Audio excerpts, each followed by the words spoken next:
Welcome to A to Z with awesome Aparna. ఈరోజు మనతో పాటు ఆసమ్నెస్ని హెల్త్ ద్వారా క్రియేట్ చేయడానికి ప్రివెన్షన్స్, క్యూర్స్ అన్నీ చెప్పడానికి 25 years ఎక్స్పీరియన్స్ ఉన్న డాక్టర్ మధు పంగనామంల గారు మనతో ఉన్నారు. అసలు ఆయన గురించి చెప్పాలి అంటే ఏం చెప్పాలి? Board certified in sleep disorders, obesity disorders, lipid disorders. అంటే ముఖ్యంగా మనకి అసలు నిద్రలేమి దగ్గర నుండి బాగా బరువు ఎక్కిపోతే ఏం చేయాలి నుండి హార్ట్ స్ట్రోక్స్, బ్రెయిన్ స్ట్రోక్స్, ఇలా ప్రతి ఒక్క విషయం గురించి మనకి డీటెయిల్డ్గా వివరణతో పాటు ప్రివెన్షన్, క్యూరు, లేటెస్ట్ టెక్నాలజీలో వచ్చిన మెడిసిన్స్ అన్నీ ఆ నుండి బండిరా వరకు అంటే A to Z మొత్తం తెలియజేయడానికి మనతో పాటు ఉన్నారనమాట. సో డాక్టర్ గారిని పలకరిద్దాం. నమస్తే అండి. నమస్కారం. Dr. Madhu Garu, this is really a pleasure to meet you like this, to have such a good information. So, ఇప్పుడు మనం autoimmune diseases గురించి వింటున్నాం. And that became kind of like a trending diseases. ఎవరిని చూసినా autoimmune diseases చాలా ఎక్కువగా ఉంటున్నాయి. So దీని అన్నిటికీ బ్యాక్డోర్ రీజన్ ఏంటి అంటే stress and anxiety and depression and avoiding the situations. Like depression ఉన్న నెగ్లెక్ట్ చేయటం, స్ట్రెస్, కంటిన్యూస్ స్ట్రెస్ తీసుకోవటం వల్ల ఆటోఇమ్యూన్ డిసీజెస్ వస్తాయి అని వింటున్నాం. ఇది నిజమా? అగైన్ స్ట్రెస్ వల్ల కొంతవరకు ఉంటుందండి, కానీ మోర్ ఇట్స్ లైక్లీ ఇప్పుడు ఒక్కొక్కసారి వైరల్ డిజీజెస్ ఉంటాయి. Viral disease more other reasons వల్ల వచ్చే ఆటోఇమ్యూన్ డిజీజ్ పాసిబిలిటీ ఎక్కువ ఉంది స్ట్రెస్ కంటే కూడా. రకరకాల ఇప్పుడు యూఎస్లో ఫ్లూ ఎక్కువ డయాగ్నోస్ చేస్తాం. ఇక్కడంటే మనకు అసలు ఫ్లూ ఒళ్ళనొప్పిలో వచ్చిందంటే ఫ్లూ అనుకుంటాం, డోలో క్రోసిన్ ఏదో తీసుకుంటాం, అయిపోతుంది, తగ్గిపోయింది అనుకుంటాం.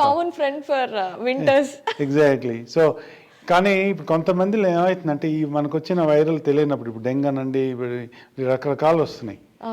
ఈ వైరల్ ఫీవర్స్ ఏవైతే ఉన్నాయో ఒక్కొక్కసారి మన బాడీని డిఫరెంట్గా రియాక్ట్ అయ్యి, ఆటో ఇమ్యూన్ అంటే మన బాడీలో కణాలుని ఫారెన్ బాడీగా రికగ్నైజ్ చేసి మన బాడీనే దానికి ఒక ప్రోటీన్ ప్రొడ్యూస్ చేస్తుంది. అది యాంటీబాడీస్ అనమాట, ఆటో ఇమ్యూన్ యాంటీబాడీస్ అంటాం. అది మన టిష్యూ సెల్ఫ్ డిస్ట్రక్టివ్ అనమాట. అంటే మనలో ఉండే అది థైరాయిడ్ని ఎఫెక్ట్ చేస్తే మనం థైరాయిడ్లో ఆటోఇమ్యూన్ అంటున్నాము, అది మజిల్లో ఎఫెక్ట్ అయితే మయోసైటిస్ అంటున్నాము. అలాగే గ్యాస్ట్రోఇంటెస్టినల్ ట్రాక్ట్లో డిఫరెంట్ కోలైటిస్లు, ఇలాంటి రకరకాల ఎఫెక్ట్ అయ్యే ఆర్గన్ బట్టి కొన్ని జనరలైజ్డ్ అన్ని ఆర్గన్స్ ఎఫెక్ట్ చేసే ఆటోఇమ్యూన్ డిజీజ్ ఉన్నాయి. సో ఇవి ఇంతకు ముందు ఉన్నాయి, ఇప్పుడు ఎక్కువ ఉంటాం. మనకి దీన్ని డయాగ్నోస్ చేసే టూల్స్, బ్లడ్ టెస్ట్ మనకి అవైలబిలిటీ ఎక్కువ ఉంది, అందుకని ఎక్కువ డయాగ్నోస్ చేస్తున్నాం. ఇంతకుముందు మనకి నాలెడ్జ్ తక్కువ ఉంది. So coming to this point, మీరు ఇలా చెప్పడం వల్ల అంటే I got this question. Covid is also flu, right? Exactly, and type of flu. Yeah, so many people COVID బారిన పడ్డారు. We have seen so many people, and అది లివర్ని damage చేయటం, మన బాడీలో ఇంటర్నల్గా డిఫరెంట్ ఆర్గన్స్ని ఇండివిజువల్ని బట్టి డ్యామేజ్ చేయడం జరిగింది. So is it a possibility Covid వచ్చిన వాళ్ళకి ఆటో ఇమ్యూన్ డిసీజెస్ ఇప్పుడు బయటపడటం అనేది ఒక possibility? Absolutely. Again very good question. Post Covid syndrome అంటున్నాం. వీళ్ళకి ఆటోఇమ్యూన్ అవకాశాలు చాలా ఉన్నాయి. ఐ మీన్ వైరల్, ఇందాక మనం మాట్లాడాం ఫ్లూ, ఆర్ఎన్ఏ వైరసెస్లో ఇదొకటి. కాబట్టి I think we will know more about it in the next few years to come. But possibility అంటారా? డెఫినెట్గా కోవిడ్ వచ్చిన వాళ్ళకి the chances of developing autoimmune are definitely high. So that almost చాలా మందికి వచ్చింది. So all of us, that shows that మన అందరం ఇప్పుడు దీనికి at some point of our last 2-3 years either మనకి వస్తే తెలియలేదు, లేకపోతే వచ్చినా కూడా మనం చెప్తున్నామంటే మనం we are not telling the truth అని చెప్పాలి. That is how I treat it, you know. Right. So either we got ఏసిమ్టమాటిక్గా వచ్చి ఉండాలి, అంటే అంత ప్రెవలెంట్ ఉన్నది అని చెప్పడానికి ఈ కరోనా అన్నది. We all got touched by COVID. Exactly. Direct or indirect. కొంతమంది సఫర్ అయినారు, కొంతమంది సఫర్ అవ్వలేదు, ఏసిమ్టమాటిక్ మైల్డ్ ఉండొచ్చు అట్లా. True. So definitely we are in danger of మీరు రిస్క్ అంటారు, డేంజర్ అని నేను. డేంజర్ అంటే మనం అందరు భయపడిపోతాం, దానికి మనం ఏం చేయలేం కదా. అవును. బట్ రిస్క్ అంటే మనకు హార్ట్ డిజీజ్, కొలెస్ట్రాల్ వల్ల రిస్క్ ఎలాగో, ఒబేసిటీ వల్ల ఇంకో రిస్క్ ఎలాగో, కరోనా వల్ల కూడా ఆటోఇమ్యూన్ రిస్క్ ఇంకొకటి యాడ్ అయింది అంటాను. అందుకంటే సో అసలు ఇప్పుడు మళ్ళీ there are news everywhere that China is again getting this Covid patients more and more. So it may pass through to the other countries. Specially మన ఇండియాకి వస్తే it is very easy to spread. So ఇప్పుడు Covid గురించి ఇప్పుడు కూడా proper medication system అనేది ఇంకా still in research. మనకి వ్యాక్సిన్స్ వచ్చాయి, వ్యాక్సిన్ వేసుకున్నా కూడా there are different variants. So there is always a risk as you said. ఇప్పుడు మనం ఎలాంటి జాగ్రత్తలు తీసుకోవాలి? అండ్ అంటే ఆల్రెడీ చాలా మంది 50 to 60% వచ్చి ఉంది కాబట్టి ఇంకా వీకర్ ఉన్నాయి bodies. Even though we have vaccinations, we don't know what variant we are getting to be affected with. So అసలు ఎట్లా ఇది ప్రివెంట్ కానీ మన దాకా రాకుండా ఉండాలి కదా డాక్టర్ గారు, ఏం చేయాలి? ఇక్కడ ఏంటంటే ఇక ఐ థింక్ చాలామంది మాస్క్లు వాడటం మానేసాము, అంటే అంతా నార్మల్ అయిపోయిందని.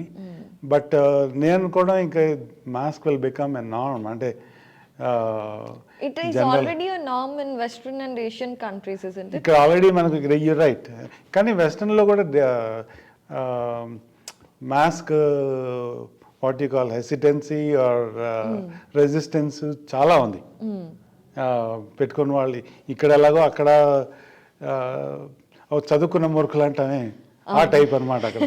అంటే యూ వోంట్ బిలీవ్, అంత ఎడ్యుకేటెడ్ వాళ్ళు కూడా స్టిల్ నా క్లినిక్ వచ్చి నేను నమ్మను కోవిడ్ అన్నవాళ్ళు ఉన్నారు అంటే ఈజ్ ఎ మిత్ అన్నవాళ్ళు ఉన్నారు. అది ఇదంతా మీడియా తర్వాత ఈ ఫార్మాసిటికల్ వాళ్ళు క్రియేట్ చేసిన హైప్ అని అన్నవాళ్ళు ఉన్నారు. So despite seeing people dying and everything.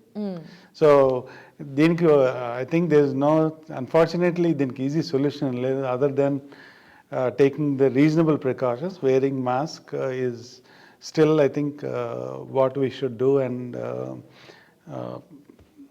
ఇప్పుడు వైటమిన్ సి తీసుకున్నారు, జింక్ తీసుకున్నారు.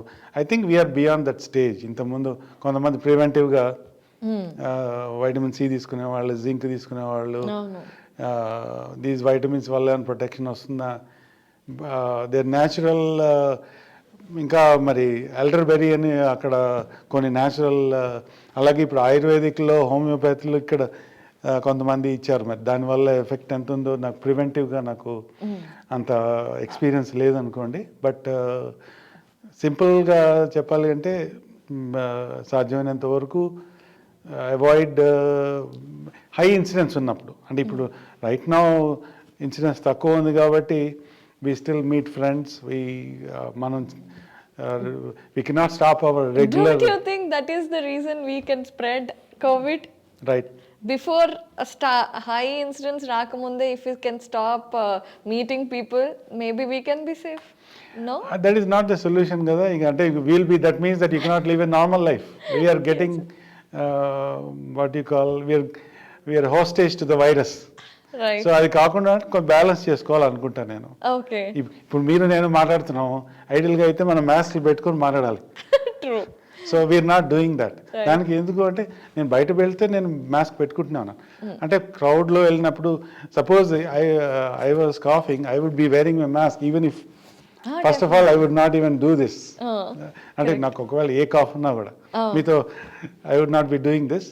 Or if I am talking to somebody, I will wear my mask and I expect the same thing from the other person. అలా మనం చూసుకోగలిగితే self responsibility, exactly మనం తీసుకుంటే మనం spread చేసే అవకాశాలు ఎక్కువ ఉంటాయి, ఛాన్స్ తక్కువ ఉంటాయి.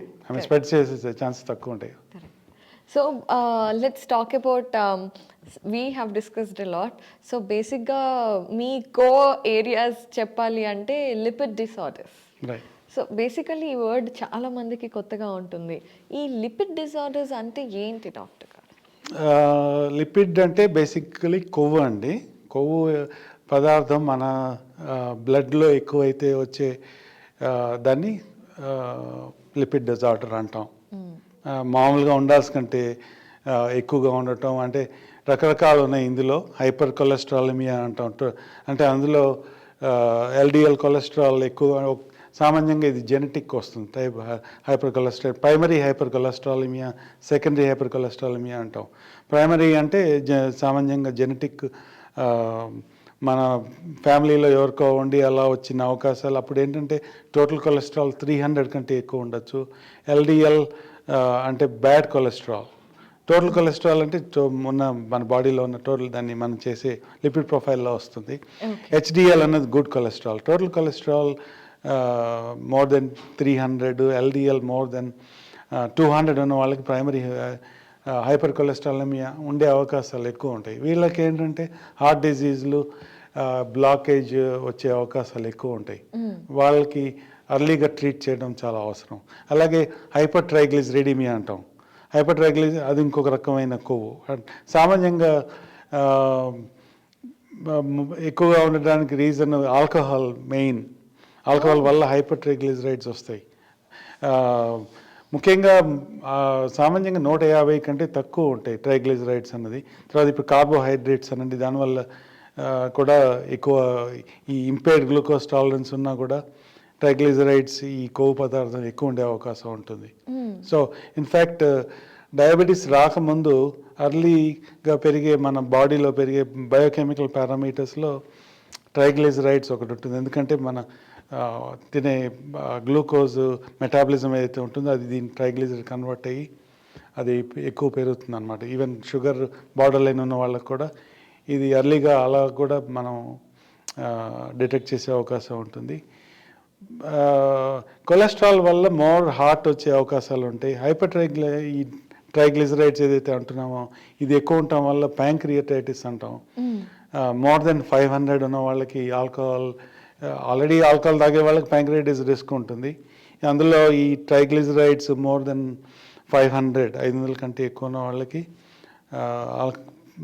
ఈ ప్యాంక్రియాటైటిస్ వచ్చే అవకాశాలు ఎక్కువ ఉంటాయి. ఈ మధ్య కొత్తగా ఇంకా హార్ట్ వీటికి దీనికి తక్కువ ఎఫెక్ట్, బట్ ఉంటే ఉండొచ్చు అన్న ఎవిడెన్స్ కొత్తగా వస్తుంది ఇప్పుడు. ఇంకా ప్రస్తుతానికైతే మాకు తెలిసినంత వరకు this is what we know about.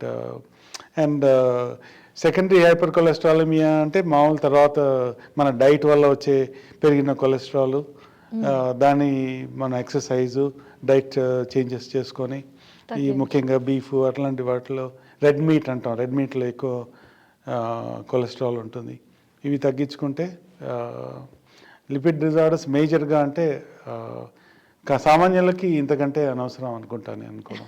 So అంటే ఇది ఫైండ్ అవుట్ చేసిన తర్వాత, ఫిగర్ అవుట్ చేసిన తర్వాత లైక్ 2 డిఫరెంట్ ఉన్నాయి కాబట్టి ట్రీట్మెంట్స్లోకి వస్తే ఇప్పుడు all lipid disorders are treated in one way or there are differences?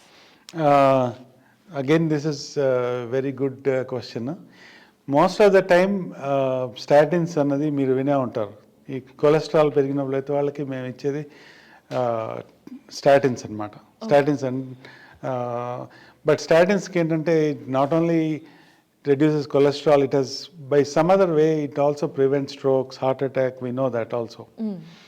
But చాలా మంది ఏంటంటే ఈ స్టాటిన్స్ చేసుకునే వాళ్ళు నాకు కాళ్ళు నొప్పులు లేకపోతే మయాలజియాస్ అంటాం, దానివల్ల సైడ్ ఎఫెక్ట్స్ ఎక్స్పీరియన్స్ చేసేవాళ్ళు చాలామంది కూడా ఉంటారు. దానివల్ల మానేసిన వాళ్ళు ఉంటారు. సో వాళ్ళకి ఇప్పుడు కొత్తగా ఎస్పెషల్లీ ముఖ్యంగా ఆల్రెడీ హార్ట్ ప్రాబ్లం ఉన్న వాళ్ళకి, మరి ఈ మందులు తీసుకోలేని వాళ్ళకి ఇప్పుడు కొత్తగా ఏంటంటే అగైన్ ఇప్పుడు ఇంజెక్షన్స్ వచ్చినాయి వన్స్ ఇన్ 2 weeks. ఇప్పుడు ఈ కోవిడ్ వ్యాక్సిన్ మెకానిజంతో mRNA అంటాం టెక్నాలజీ, దాంతోనే చేసిన వన్స్ ఎ మంత్ ఇంజెక్షన్ వచ్చింది. అలాగే ఇప్పుడు కొత్తగా వచ్చిన ఇంకొక ఇంజెక్షన్ 3 months తీసుకొని దాని తర్వాత డోసులు 6 months ఒకసారి తీసే అవకాశాలు, ఇంకా కొత్తగా అయితే వన్స్ ఎ ఇయర్ తీసుకునే, అంటే ఇవన్నీ కూడా కొలెస్ట్రాల్ తగ్గించి. సో బేసిక్గా ట్యాబ్లెట్స్, ఈ ఇంజెక్షన్స్, ఇవి బిసైడ్స్ డైట్ మనకు కొలెస్ట్రాల్ ట్రీట్ చేసేవి. అంటే సో అంటే ఇంజెక్షన్స్తో కూడా బ్యాడ్ కొలెస్ట్రాల్ని తగ్గించుకొని రాబోయే హార్ట్ అటాక్స్ అయి ఉండొచ్చు or any other pancreatic disease what ever we can prevent them. That is correct. Wow. Right, absolutely. And just with even one injection per an year. Probably in the next year or so, you will even get that once a year. ఇప్పుడు వచ్చింది అయితే once in 6 months, కొత్తగా వచ్చేది అయితే once in a year. ఒకసారి తీసుకున్నారంటే you're good. కాకపోతే ఇవన్నీ ఏంటంటే మనకి ఎంతవరకు ఇవి హార్ట్ డిసీజ్ ప్రివెంట్ చేస్తే, ఇది మనం మాట్లాడుతుంది అందరికీ ఇవ్వట్లేదు ఈ ఇంజెక్షన్లు. Only diabetic. Only established heart disease ఉండి స్టెంట్లు ఉండి Okay. ఎవరైతే ఈ కొలెస్ట్రాల్ మెడిసిన్స్ తీసుకోలేకపోతున్నారో, లేకపోతే తీసుకున్నా కూడా కొలెస్ట్రాల్ వాళ్ళకి కావాల్సిన లోవర్ లెవెల్స్ అంటే ఎల్డిఎల్ సంబంధించిన లెస్ దెన్ 55 ఉండాలంటాం. Established heart disease European guidelines డిఫరెంట్గా ఉన్నాయి, అమెరికన్ గైడ్ లైన్స్ డిఫరెంట్గా ఉన్నాయి, మన ఇండియన్స్ డిఫరెంట్ ఉండొచ్చు. But what we know definitely అగ్రెసివ్గా ఉండే వాళ్ళకి లెస్ దెన్ 55, ముఖ్యంగా హార్ట్ అటాక్ వచ్చిన వాళ్ళకి మళ్ళీ రిపీట్ అయిన వాళ్ళు ఉన్నారు, లేకపోతే బ్లాక్ వచ్చి మళ్ళీ అందులోనే స్టెంట్స్ ఉన్న వాళ్ళకి బ్లాకేజ్ వచ్చిన వాళ్ళు ఉన్నారు. ఇలాంటి వాళ్ళకి ఈ కొత్త ఇంజెక్షన్స్ అన్నది డెఫినెట్లీ లైఫ్ చేంజింగ్, అంటే ముఖ్యంగా ఇది క్వాలిటీ ఆఫ్ లైఫ్ కూడా ఎఫెక్ట్ చేస్తుంది కాబట్టి, మనకు ఇది ఫిక్స్ చేసింది అంటే బ్లాకేజ్ని ప్రివెంట్ చేస్తుంది కాబట్టి I think it is revolutionary change. Correct.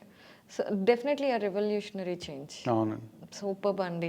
So ఈ లిపిడ్ డిజార్డర్స్ అనేది ఓల్డ్ ఏజ్ యంగ్ ఏజ్ని చూసుకుంటూ ఉంటే మోస్ట్లీ ఓల్డ్ ఏజ్ పీపుల్కే వస్తూ ఉంటాయి. రైట్. నో, ఇది ఎవరికైనా రావచ్చండి. Lipid disorders actually they can, ఇప్పుడు ఇందాక చెప్పాను ప్రైమరీ అయితే ఈవెన్ జెనెటిక్, బట్ ఈవెన్ మిగతా సెకండరీ డిజార్డర్స్ అన్నాను, ఇప్పుడు ఇది ఈవెన్ డైట్లో వచ్చేవి చాలామంది 30 years వాళ్ళకు కూడా ఎక్కువ ఉంటుంది. బట్ వీళ్ళకి అప్పుడే ప్రాబ్లమ్స్ రావు కదా, ఇవన్నీ గ్రాడ్యువల్గా బిల్డ్ అవుతాయి. మన వెజల్స్లో కొవ్వు పెరిగి బ్లాకేజ్ వచ్చేసరికి టైం పడుతుంది. ఇది కొంతమందికి 10 ఏళ్లలో హార్ట్ అటాక్ రావచ్చు, కొంతమందికి 5 ఏళ్ళలో రావచ్చు. ఇది కొంచెం అన్ప్రిడిక్టబుల్, వాళ్ళ లైఫ్ స్టైల్ మీద డిపెండ్ అయి ఉంటుంది, వాళ్ళ ఫ్యామిలీ స్టెంట్ మీద డిపెండ్ అయి ఉంటుంది, వాళ్ళ own diabetic other comorbid conditions అంటాం, వీటన్నిటి మీద డిపెండ్ అయి ఉంటుంది.